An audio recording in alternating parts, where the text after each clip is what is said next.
A anatomia de uma epidemia. Pílulas mágicas, drogas psiquiátricas e o aumento assombroso da doença mental. Capítulo 4. As pílulas mágicas da psiquiatria. Foi a primeira cura medicamentosa em toda a história da psiquiatria. Nathan Kline, diretor de pesquisas do Hospital Estadual Rockland, em Nova York, 1974. Um modelo de medicina calcado na pílula mágica, que levou à descoberta dos medicamentos baseados na sulfa e dos antibióticos, era de natureza muito simples. Primeiro, identificar a causa, ou a natureza do distúrbio. Segundo, desenvolver um tratamento que agisse contra ela. Os antibióticos matavam invasores bacterianos conhecidos. A terapia insulínica da companhia farmacêutica Eli Lilly era uma variação sobre o mesmo tema. A empresa desenvolveu esse tratamento depois que os pesquisadores compreenderam que o diabetes se devia a uma deficiência de insulina. Em todos esses casos, o conhecimento da doença veio em primeiro lugar. Essa era a fórmula mágica para o progresso. No entanto, se observarmos como foi descoberta a primeira geração de drogas psiquiátricas, e se também examinarmos de que modo elas passaram a ser chamadas de antipsicóticos, ansiolíticos e antidepressivos, palavras indicativas de que se tratava de antídotos para distúrbios específicos, veremos um processo muito diferente em ação. A revolução psicofarmacológica nasceu de uma parte de ciência e duas partes de racionalização do desejo, confundido com a realidade. Neurolépticos, tranquilizantes leves e estimulantes psíquicos. A história da descoberta da torazina, droga hoje lembrada como a que desencadeou a revolução psicofarmacológica, teve início na década de 1940, quando pesquisadores da Rhône Poulenc, uma companhia farmacêutica francesa, testaram uma classe de compostos conhecidos como fenotiazinas, para verificar suas propriedades de pílula mágica. As fenotiazinas tinham sido sintetizadas pela primeira vez em 1883, para serem usadas como corantes químicos, e os cientistas da Rhône Poulenc vinham tentando sintetizar fenotiazinas que fossem tóxicas para os micróbios causadores da malária, da doença africana do sono e de moléstias transmitidas por vermes. Embora essas pesquisas não houvessem logrado êxito, elas realmente descobriram, em 1946, que uma de suas fenotiazinas, a prometazina, tinha propriedades antihistamínicas, o que sugeriu que poderia ser útil nas cirurgias. O corpo libera histamina em resposta a ferimentos, alergias e um leque de outras situações, e, quando a resposta histamínica é muito forte, pode levar a uma queda vertiginosa da pressão sanguínea, o que, na época, às vezes se revelava fatal para pacientes cirúrgicos. Em 1949, um cirurgião de 35 anos da Marinha Francesa, Henri Laborit, deu prometazina a vários pacientes seus, no Hospital Naval de Bizerta, na Tunísia, e descobriu que, além de suas propriedades antihistamínicas, ela induzia uma serenidade eufórica. Os pacientes ficam calmos e sonolentos, com expressão relaxada e desligada. Aparentemente, a prometazina poderia ser útil como anestésico. Naquela época, os barbitúricos e a morfina eram regularmente empregados na medicina como sedativos e analgésicos gerais, mas eram drogas que reprimiam o funcionamento global do cérebro, o que as tornava bastante perigosas. A prometazina, no entanto, parecia agir apenas em regiões seletivas do cérebro. Ela permitia desligar algumas funções cerebrais, explicou Laborit. Os pacientes cirúrgicos não sentiam dor nem ansiedade, e era frequente não se lembrarem da operação. Se a droga fosse usada como parte de um coquetel cirúrgico, ponderou Laborit, seria possível usar doses muito menores dos anestésicos mais perigosos. Um coquetel que incluísse a prometazina, ou um derivado ainda mais potente dela, caso se pudesse sintetizar tal composto, tornaria as cirurgias muito mais seguras. Os químicos da Rhône Poulenc lançaram-se imediatamente ao trabalho. Para avaliar um composto, eles o davam a ratos engaiolados que haviam aprendido, ao ouvirem o som de uma sineta, a trepar numa corda, que levava a uma plataforma de repouso, a fim de evitar choques.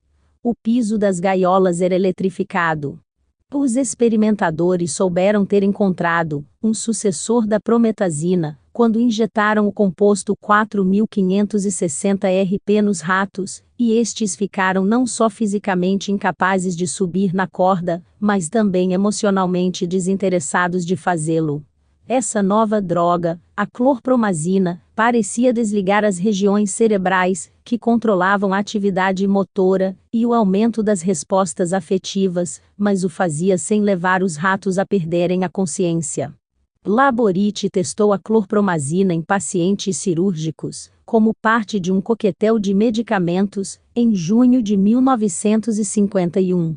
Como era esperado, ela os deixou num estado crepuscular. Outros cirurgiões também a testaram, relatando que ela servira para potencializar os efeitos dos outros anestésicos, e que o coquetel induzia uma hibernação artificial. Em dezembro do mesmo ano, Laborit falou desse novo avanço para a cirurgia, numa conferência de anestesiologia em Bruxelas, e ali fez uma observação sugestiva, de que a clorpromazina também poderia ter uso na psiquiatria. Ela produzia uma verdadeira lobotomia medicamentosa, disse. Embora hoje pensemos na lobotomia como uma cirurgia mutiladora, naquela época, ela era vista como uma operação útil.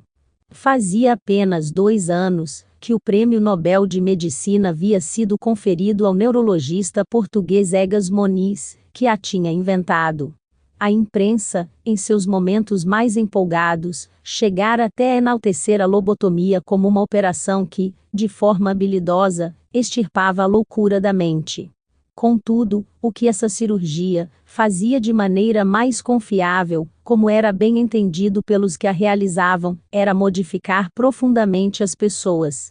Ela as tornava letárgicas, desinteressadas e infantis.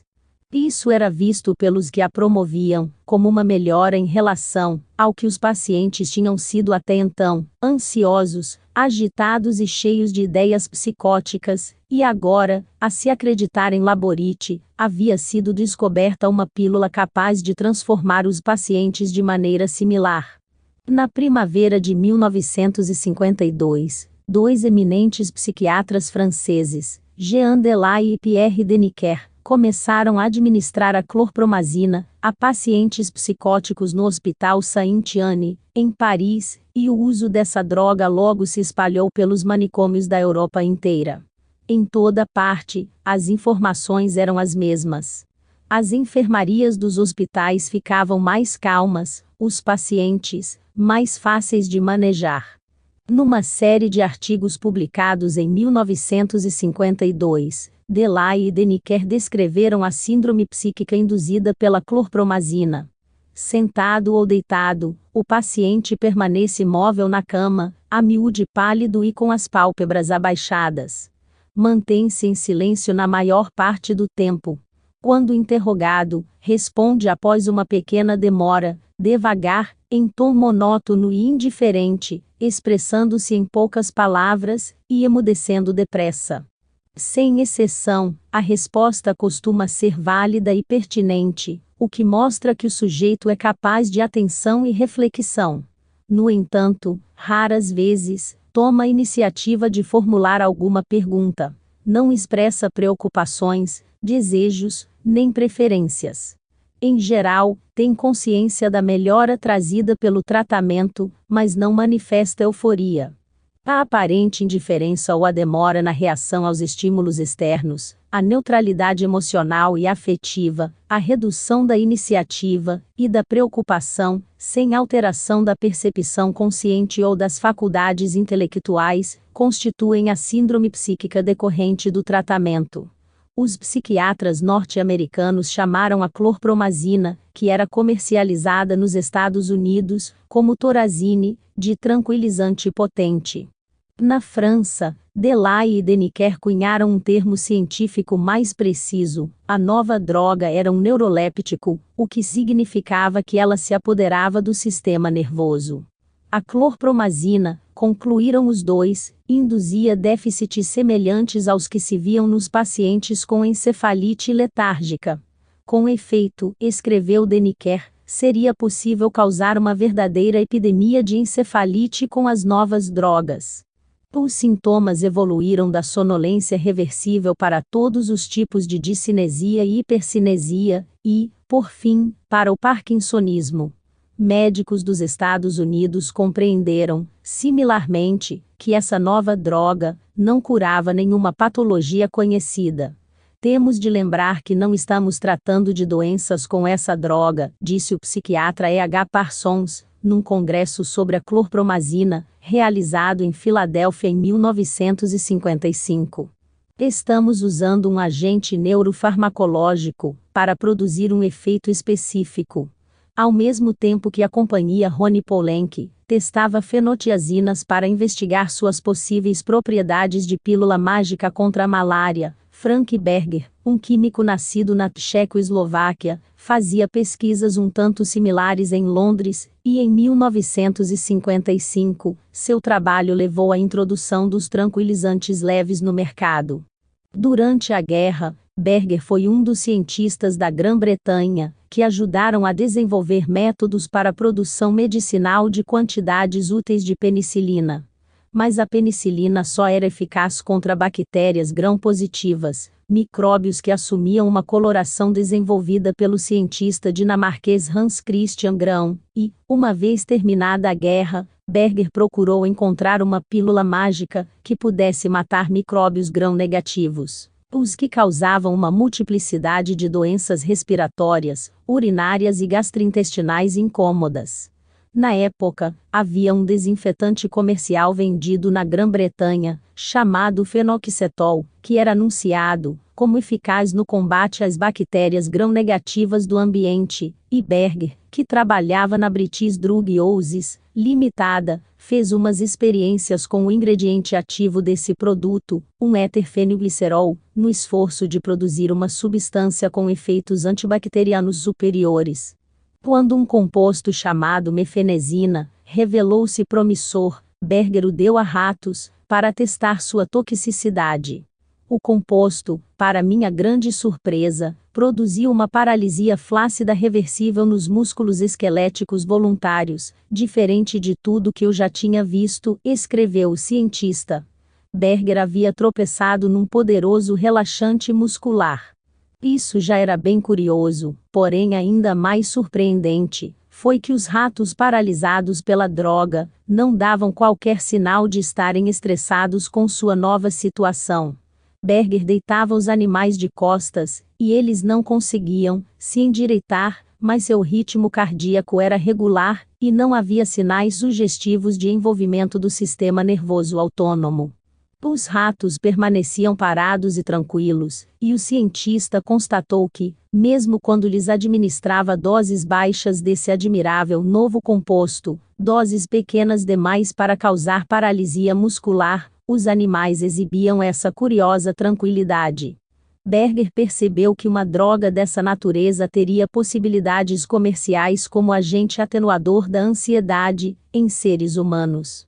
Entretanto, a mefenezina era uma droga de ação muito curta, que proporcionava apenas alguns minutos de paz.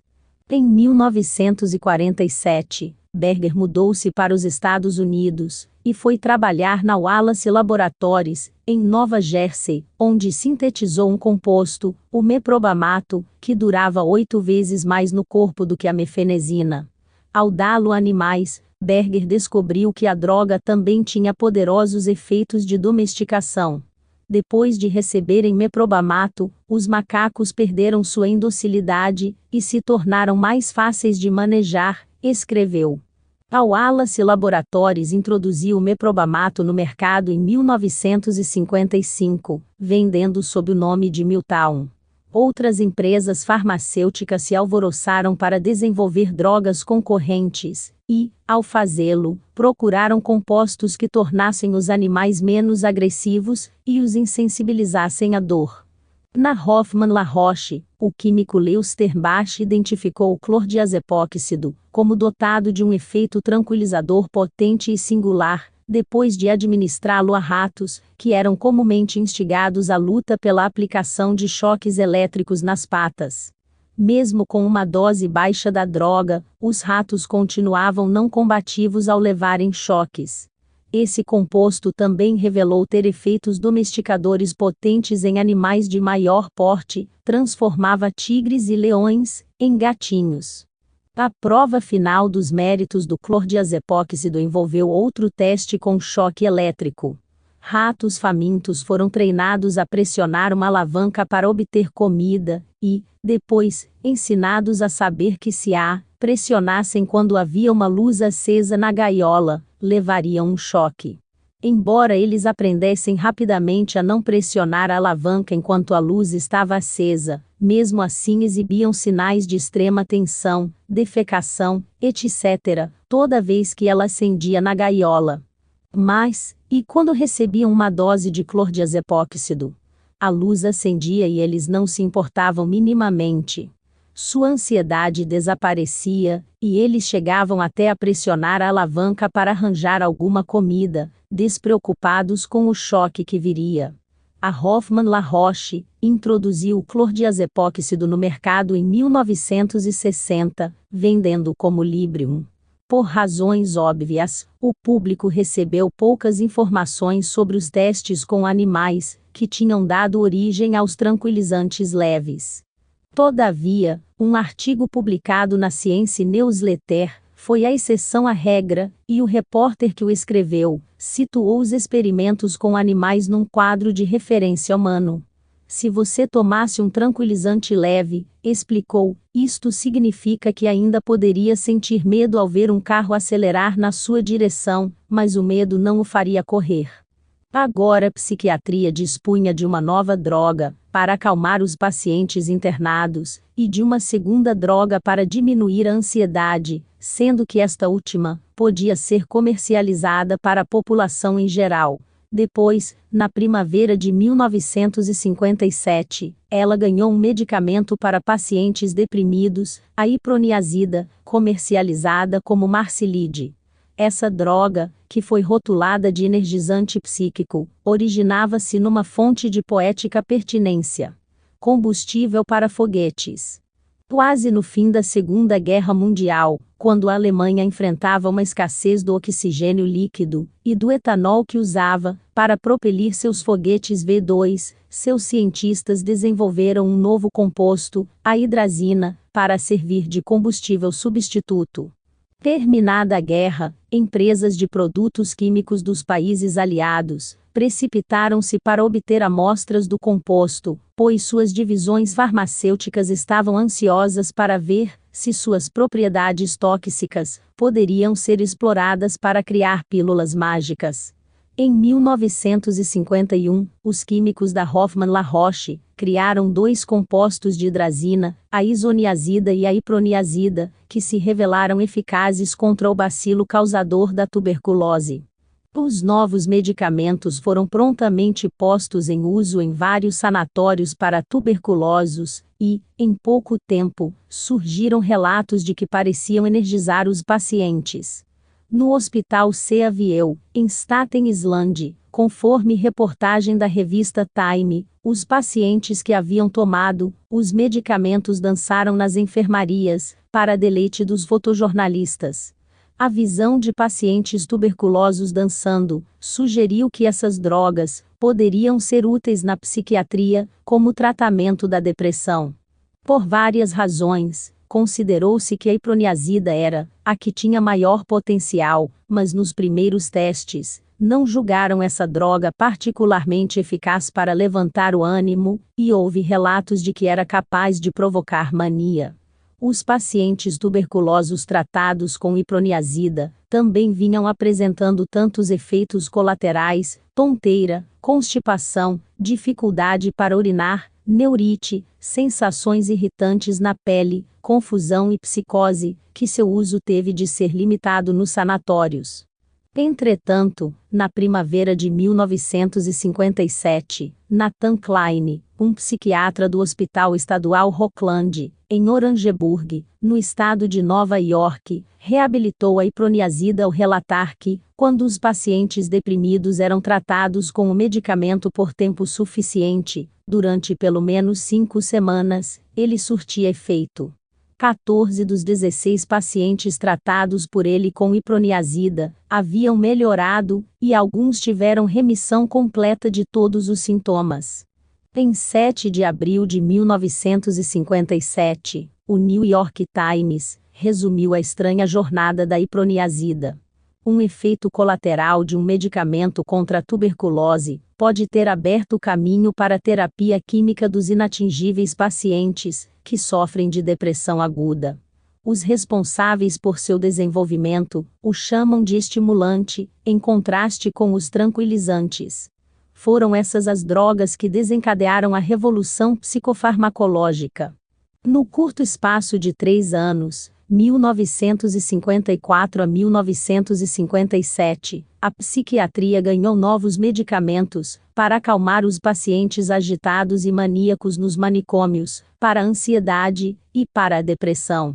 Mas nenhuma dessas drogas foi desenvolvida depois de os cientistas identificarem algum processo patológico ou anormalidade cerebral que pudesse causar esses sintomas.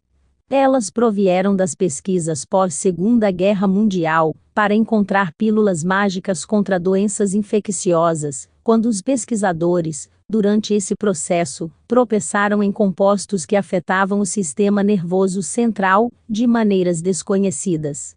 Os testes da clorpromazina, do meprobamato e do clordiazepóxido com animais, revelaram que esses agentes cerceavam acentuadamente as respostas físicas e afetivas normais, porém o faziam sem causar perda da consciência. Foi isso que houve de tão inédito nos tranquilizantes potentes e leves. Eles cerceavam o funcionamento cerebral de modo seletivo. Não se sabia ao certo como funcionava a iproniazida, ela parecia acelerar o cérebro, de algum modo, mas, como assinalou o New York Times, suas propriedades de melhoria do humor foram adequadamente vistas como um efeito colateral de um agente antituberculose. Seria mais apropriado descrever essas drogas como tônicos. Nos meios de comunicação, entretanto, contou-se uma história muito diferente. Uma aliança espúria. As forças narrativas da medicina norte-americana passaram por uma profunda mudança na década de 1950. Para constatá-lo, precisamos contar a história da Sociedade Norte-Americana de Medicina, AMA, antes dessa época. Na virada do século XX, a AMA estabeleceu-se como a organização que ajudaria o público norte-americano a distinguir o bem do mal. Na época, havia cerca de 50.000 produtos medicinais vendidos nos Estados Unidos, e eles eram de 2 tipos básicos. Havia milhares de pequenas empresas que vendiam xaropes, elixires e remédios à base de ervas, diretamente ao público, ou nas lojas, como produtos embalados, e esses medicamentos de marca registrada, vendidos sem receita, eram tipicamente feitos de ingredientes secretos. Entre mentes, a Merck e outros fabricantes de remédios vendiam suas preparações químicas, que eram conhecidas como drogas éticas, a farmacêuticos, que então funcionavam como vendedores varejistas desses produtos. Nenhum dos 2 grupos precisava provar a um órgão regulador do governo que seus produtos eram seguros ou eficazes, e a AMA, ansiosa por estabelecer um lugar para os médicos nesse mercado livre de restrições, instituiu-se como a organização que faria essa avaliação.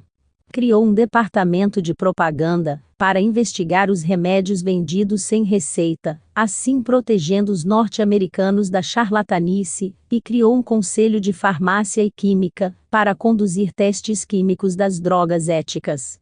A AMA divulgava os resultados desses testes em seus periódicos e fornecia seu selo de aprovação às melhores drogas éticas. Também publicava anualmente um livro sobre medicamentos úteis, e suas publicações médicas não aceitavam anúncios de nenhum remédio que não tivesse sido aprovado em seu processo de veto. Com esse trabalho, a AMA se transformou no cão de guarda da indústria farmacêutica e de seus produtos. Ao fazê-lo, a organização estava prestando um serviço valioso à população e promovendo os interesses financeiros de seus membros, porque suas avaliações dos medicamentos davam aos pacientes uma boa razão para consultarem um médico. Munido de seu livro sobre medicamentos úteis, o médico podia receitar o que fosse apropriado. E foi esse conhecimento, em contraste com qualquer poder normativo autorizado pelo governo, que conferiu aos médicos o seu valor no mercado, em termos de darem acesso aos medicamentos. A venda de remédios nos Estados Unidos começou a mudar com a aprovação da Lei de Alimentos, Medicamentos e Cosméticos, em 1938. A lei exigiu que as empresas produtoras provassem à Administração Federal de Alimentos e Medicamentos, FDA, que seus produtos eram seguros. Elas ainda não tinham de provar que eram úteis, e, na esteira dessa legislação, a FDA começou a decretar que alguns medicamentos só poderiam ser comprados com receita médica. Em 1951, o Congresso aprovou a emenda do Ron Humphrey a essa lei, que decretou que a maioria dos novos medicamentos só ficaria disponível mediante a apresentação da receita, e que também seriam exigidas receitas na compra de novas doses de uma mesma medicação. Os médicos passaram então a desfrutar de um lugar muito privilegiado na sociedade norte-americana. Controlavam o acesso do público aos antibióticos e a outros novos medicamentos. Em síntese, tinham se tornado os vendedores varejistas desses produtos, com os farmacêuticos simplesmente cumprindo suas ordens, e, na qualidade de vendedores, passaram então a ter uma razão financeira para alardear as maravilhas de seus produtos. Quanto melhor fosse a percepção dos novos remédios, mais o público se inclinaria a procurar os consultórios para obter receitas. Ao que parece, a posição do próprio médico no mercado é fortemente influenciada por sua reputação de uso das drogas mais recentes, explicou a revista Fortune. Os interesses financeiros da indústria farmacêutica e dos médicos alinharam-se como nunca havia acontecido até então, e a AMA adaptou-se prontamente a essa nova realidade. Em 1952, parou de publicar seu anuário sobre medicamentos úteis. Em seguida, passou a permitir em suas publicações a propaganda de remédios não aprovados por seu Conselho de Farmácia e Química. Em 1955, a AMA abandonou seu famoso programa do selo de aprovação. Em 1977, havia reduzido o orçamento de seu conselho sobre drogas a míseros $75 mil, o que era compreensível, dado que a AMA já não estava no ramo da avaliação dos méritos desses produtos. 3 anos depois, chegou até a fazer campanha contra uma proposta do senador Estes Kefauver, do Tennessee, de que as empresas farmacêuticas provassem à FDA a eficácia de suas novas drogas. Em seu relacionamento com a indústria farmacêutica, a AMA tornou-se o que eu chamaria de maricas, confessou o professor Maxwell Finland, da Faculdade de Medicina de Harvard, em depoimento perante o Congresso. Mas não se tratou apenas de que a AMA abrisse mão de seu papel de cão de guarda. Ela e os médicos também passaram a trabalhar com a indústria farmacêutica para promover novas drogas. Em 1951, ano em que foi aprovada a Lei de Ron-Humphrey, a companhia SmithKline, a Sociedade Francesa de Medicina e a Sociedade Norte-Americana de Medicina passaram a produzir juntas um programa de televisão chamado A Marcha da Medicina, o qual, entre outras coisas, ajudava a apresentar aos norte-americanos as drogas miraculosas que estavam chegando ao mercado. Os artigos de jornais e revistas sobre novos medicamentos incluíam, inevitavelmente, depoimentos de médicos que enalteciam seus benefícios, e, como mais tarde confessou a uma comissão do Congresso, o médico Haskell Weinstein, da Pfizer, muito do que aparece na imprensa popular é essencialmente divulgado pelas equipes de relações públicas das empresas farmacêuticas. Em 1952, uma publicação comercial dessa indústria, a FDC Reportes, assinalou que a indústria farmacêutica vinha desfrutando de uma crítica sensacionalmente favorável e, alguns anos depois, comentou sobre a razão disso. Praticamente todos os remédios importantes recebiam uma profusão de elogios da classe médica ao serem apresentados. Esse novo mercado de fármacos revelou-se lucrativo para todos os envolvidos. A receita da indústria farmacêutica ultrapassou $1 bilhão em 1957, e as empresas farmacêuticas tiveram lucros que as transformaram nas queridinhas de Wall Street, segundo um autor. Agora que os médicos controlavam o acesso aos antibióticos e a todos os outros medicamentos que exigiam retenção da receita, sua renda começou a aumentar rapidamente, duplicando entre 1950 e 1970, depois de feitos os ajustes da inflação. Na AMA, a receita proveniente da propaganda de remédios em suas publicações subiu de $2,5 milhões em 1950 para $10 milhões em 1960 e, como não é de surpreender, esses anúncios pintavam um quadro róseo. Uma resenha de 1959, sobre os medicamentos anunciados nas 6 principais publicações médicas dos Estados Unidos, constatou que 89% dos anúncios não traziam informações sobre os efeitos colaterais dos remédios. Era esse o ambiente, na década de 1950, em que as primeiras drogas psiquiátricas foram introduzidas no mercado.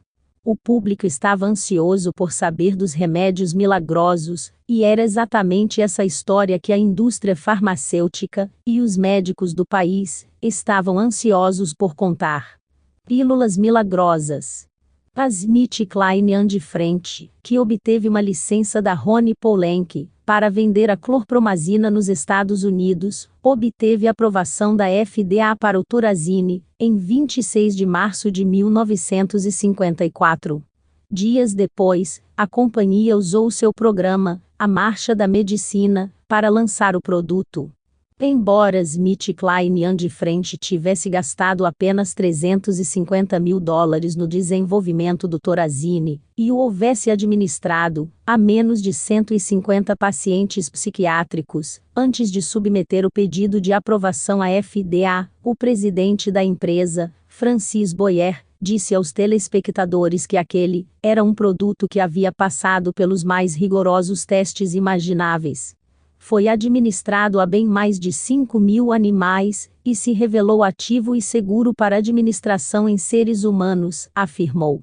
Em seguida, pusemos o composto nas mãos de médicos de nossos grandes centros médicos norte-americanos, para explorar seu valor clínico e suas possíveis limitações. Ao todo, mais de 2.000 médicos deste país e do Canadá o usaram. O desenvolvimento de um novo medicamento é difícil e dispendioso, mas é um trabalho que nossa indústria tem o privilégio de realizar. A história contada por Boyer foi a de uma ciência rigorosa em ação, e, menos de 3 meses depois, num artigo intitulado A Droga Milagrosa de 1954, a Time declarou que o Thorazine tinha um desempenho excepcional. Após uma dose de Thorazine, explicou a revista, os pacientes sentam-se e mantêm conversas sensatas com o médico, talvez pela primeira vez, em meses. Num artigo que deu continuidade a a Time relatou que alguns pacientes tomaram voluntariamente as pílulas e, depois de fazê-lo, alimentaram-se, comeram com apetite e dormiram bem.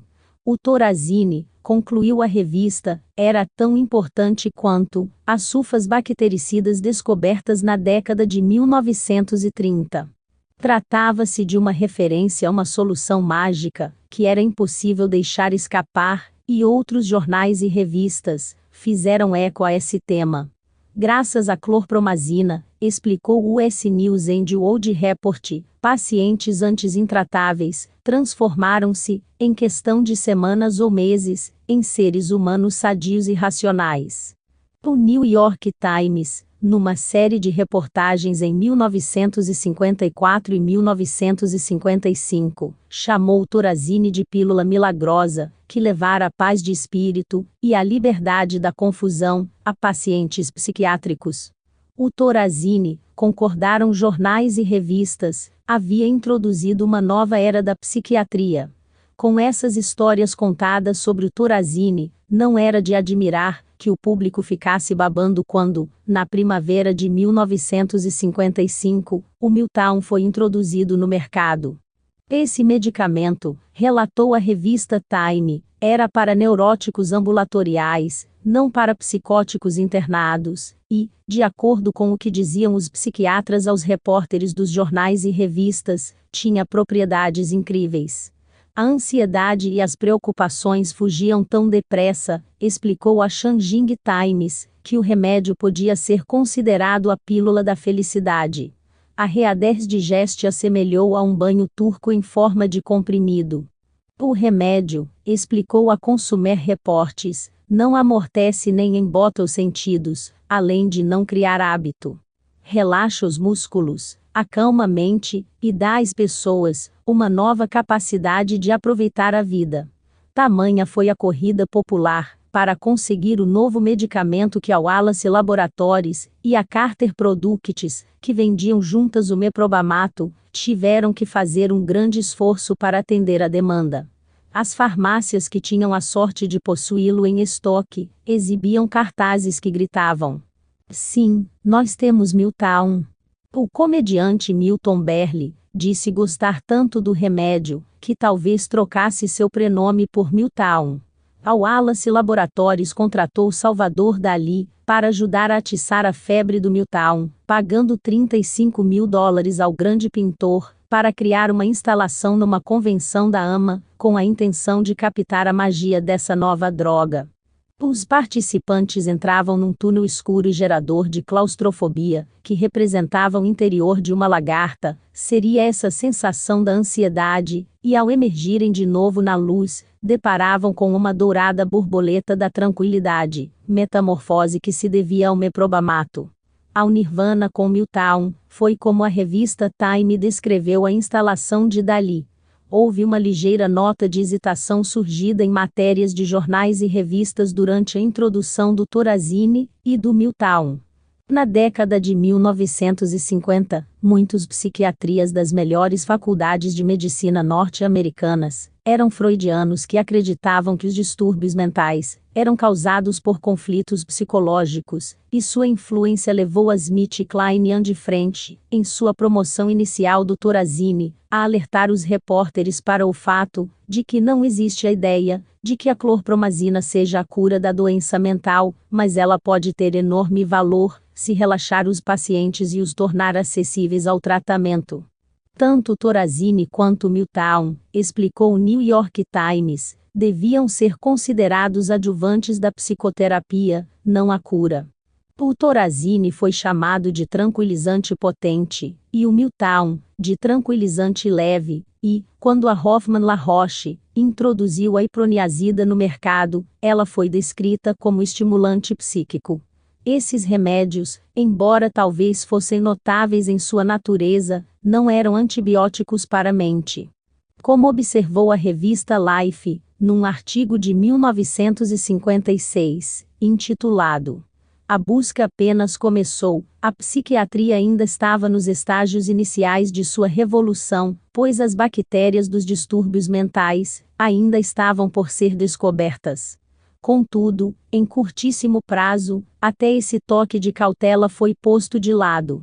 Em 1957, o New York Times noticiou que agora os pesquisadores acreditavam que a iproniazida poderia ser um potente regulador do metabolismo cerebral em desequilíbrio. Isso sugeria que o remédio, que fora desenvolvido para combater a tuberculose, poderia consertar algo errado no cérebro dos pacientes deprimidos.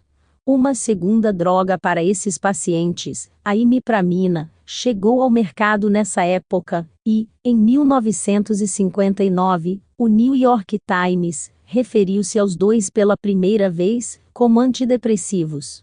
Ambos pareciam reverter estados psíquicos, disse o jornal.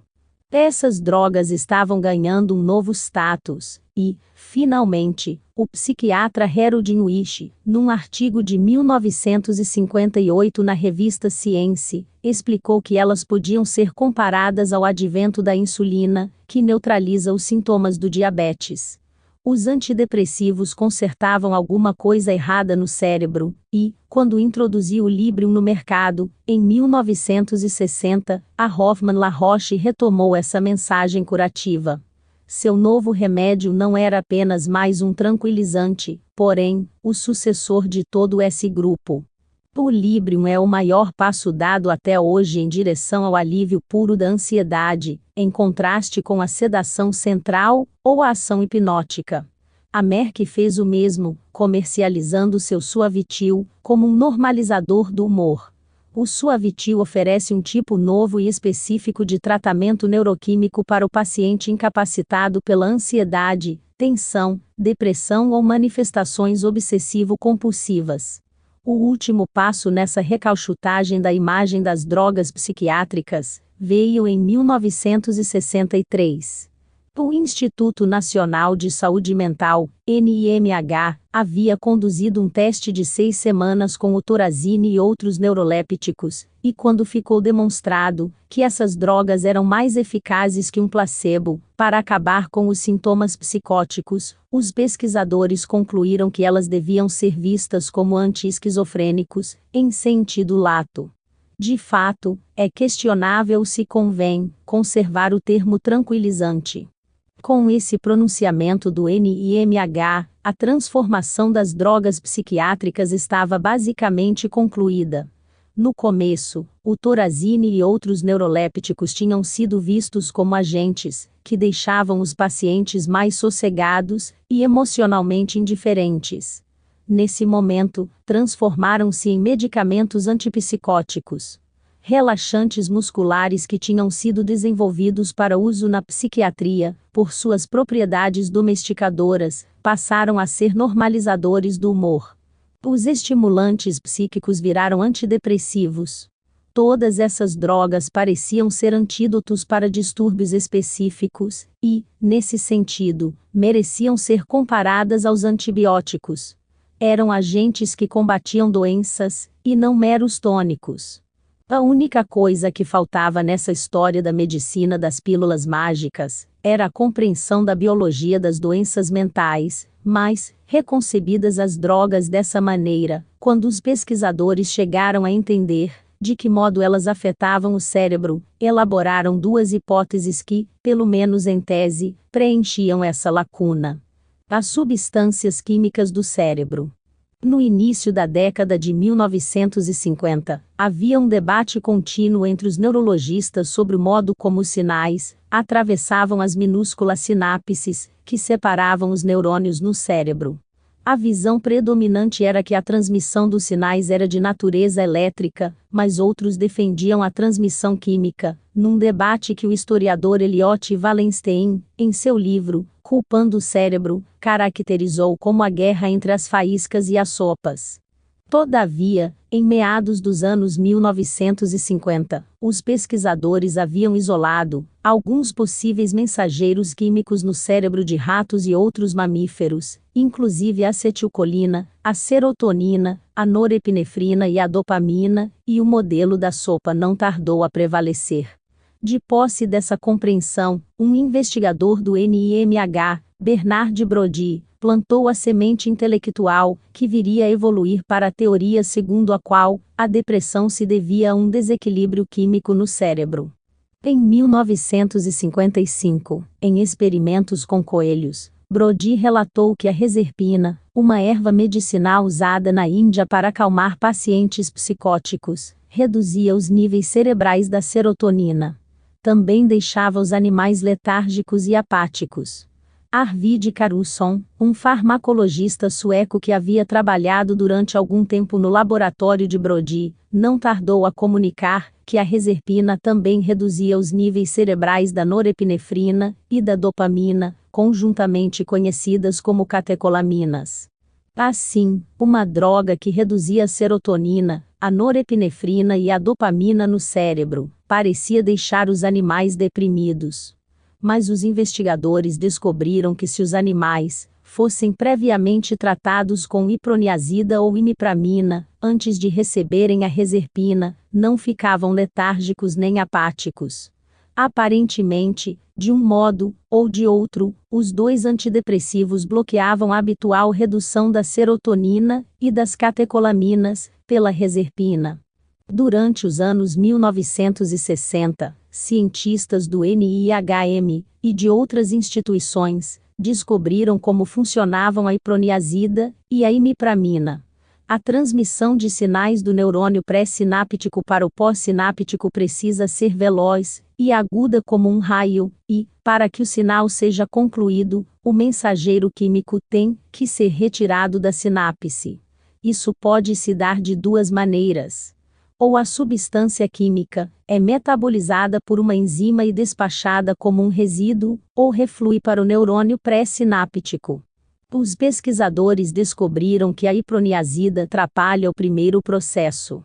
Ela bloqueia uma enzima, conhecida como monoamina oxidase, que metaboliza a norepinefrina e a serotonina. Como resultado, os dois mensageiros químicos permanecem por mais tempo que o normal na sinapse. A imipramina inibe o segundo processo. Bloqueia a recaptação de norepinefrina e serotonina pelo neurônio pré-sináptico e, desse modo, mais uma vez, as duas substâncias químicas permanecem na sinapse por mais tempo que o normal. As duas drogas produzem um resultado final semelhante, embora o façam por meios diferentes. Em 1965, num artigo publicado no American Journal of Psychiatry, Joseph Schildkraut, do NIHM, examinou esse corpo de pesquisas e propôs uma teoria do desequilíbrio químico nos distúrbios afetivos. Essas drogas, como a reserpina, que causam a redução e a inativação da norepinefrina no nível central, produzem sedação ou depressão, ao passo que as drogas que aumentam ou potencializam a norepinefrina estão associadas à estimulação ou excitação comportamental e costumam exercer no ser humano um efeito antidepressivo. A partir dessas constatações, alguns investigadores formularam uma hipótese sobre a fisiopatologia dos transtornos afetivos. Essa hipótese, que foi denominada hipótese catecolaminérgica dos transtornos afetivos, propõe que algumas formas de depressão, se não todas, estão associadas a uma deficiência absoluta ou relativa de catecolaminas, particularmente da norepinefrina.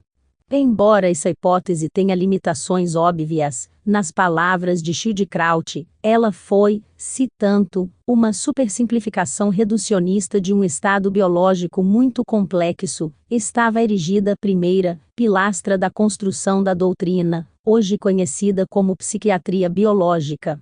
2 anos depois, pesquisadores erigiram a segunda, a hipótese dopaminérgica da esquizofrenia. Os indícios para essa teoria vieram de investigações sobre o mal de Parkinson. No fim da década de 1950, Arvid Carlsson, da Suécia, e outros investigadores sugeriram que o parkinsonismo poderia se dever a uma deficiência de dopamina.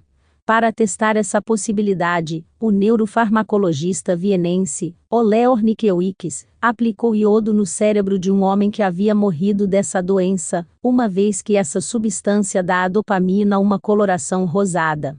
Os gânglios basais, uma área do cérebro que controla a atividade motora, eram sabidamente ricos em neurônios dopaminérgicos. No entanto, nos gânglios basais do paciente parkinsoniano, mal houve um toque de descoloração rosada, informou Ornikiewicz.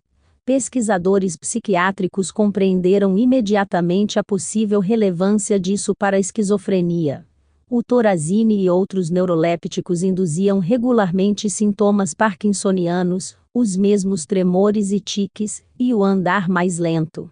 E, se o mal de Parkinson resultava da morte de neurônios dopaminérgicos nos gânglios basais, era razoável supor que as drogas antipsicóticas, de um modo ou de outro, obstruíssem a transmissão de dopamina no cérebro.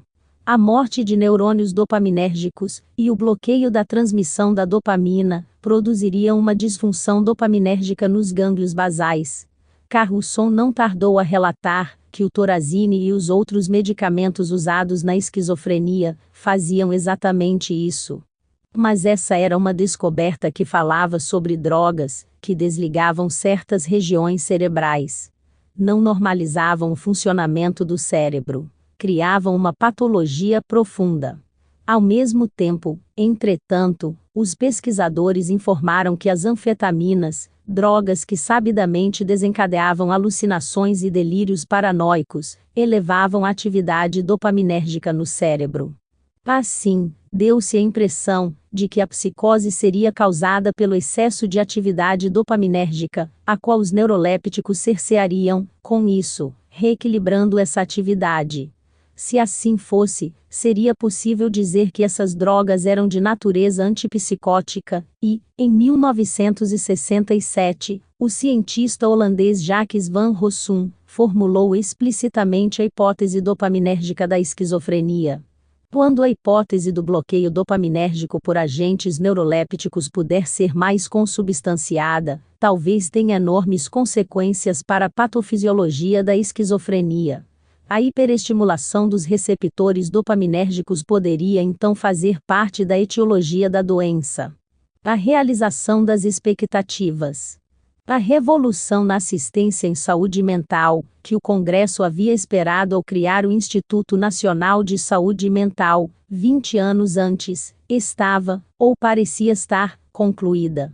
Haviam sido desenvolvidas drogas psiquiátricas, que eram antídotos para transtornos biológicos, e os pesquisadores acreditavam que estas funcionavam corrigindo desequilíbrios químicos no cérebro. Os terríveis hospitais psiquiátricos, que tanto haviam envergonhado a nação, no fim da Segunda Guerra Mundial, poderiam agora ser fechados, já que os esquizofrênicos, graças às novas drogas, poderiam ser tratados em suas comunidades. Os que sofriam de distúrbios mais brandos, como depressão ou ansiedade, simplesmente precisariam buscar alívio em seus armários de remédios. Em 1967, 1 em cada 3 adultos norte-americanos recebeu uma receita de um medicamento psicoativo, e o total de vendas dessas drogas atingiu 692 milhões de dólares. Era a narrativa de uma vitória científica, e, no fim da década de 1960 e início da de 1970, os homens que tinham sido pioneiros nesse novo campo da psicofarmacologia, olharam com orgulho para o trabalho realizado. Foi uma revolução, e não apenas um período de transição, disse Frank Hyde Jr., editor da International Drug Therapy Newsletter. Houve uma revolução real na história da psiquiatria, e uma das epopeias mais importantes e dramáticas na história da própria medicina. Roland Kuhn, que havia descoberto a imipramina, ponderou que era apropriado ver o desenvolvimento dos antidepressivos como uma conquista do intelecto humano, em desenvolvimento progressivo. Os medicamentos ansiolíticos, disse Frank Berger, o criador do Miltown, estavam contribuindo para a felicidade, a realização humana e a dignidade do homem. Tais eram os sentimentos dos que haviam liderado a revolução, e por fim, num simpósio de 1970 sobre psiquiatria biológica em Baltimore, Nathan Kline resumiu que a maioria dos presentes entendia ser verdade. Todos haviam conquistado um lugar no panteão dos grandes nomes da medicina. A medicina e a ciência ficarão um pouquinho diferentes por termos existido, disse Kline a seus colegas. O tratamento e a compreensão da doença mental se alterarão para sempre, e, à nossa maneira, persistiremos por toda a eternidade, nesta pequena contribuição que demos para a aventura humana. Uma revolução científica, ou um delírio da sociedade. Hoje, Ao refazermos o caminho da descoberta da primeira geração de drogas psiquiátricas e acompanharmos sua transformação em pílulas mágicas, podemos ver que, em 1970, duas histórias possíveis se desenrolavam. Uma possibilidade era que a psiquiatria, numa guinada incrivelmente fortuita dos acontecimentos, houvesse tropeçado em vários tipos de drogas que, apesar de produzirem comportamentos anormais nos animais, corrigiam diversas anormalidades na química cerebral dos que estavam mentalmente enfermos. Se assim fosse, haveria realmente uma verdadeira revolução em andamento, e poderíamos esperar que, ao examinar os resultados produzidos por essas drogas a longo prazo, constataríamos que elas ajudavam as pessoas a melhorar e a permanecer bem.